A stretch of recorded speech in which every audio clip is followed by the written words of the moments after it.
Bura bak, pul. Yok, kartuşkadır. Vagif'in kartuşkası.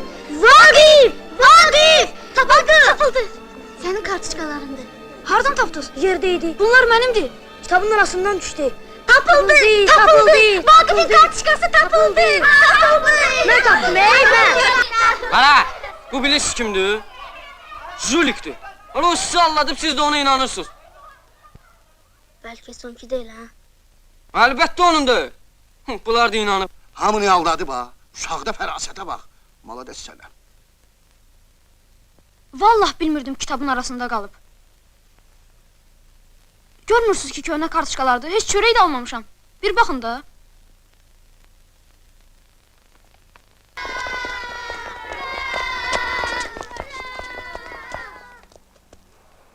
Bıçağınız var.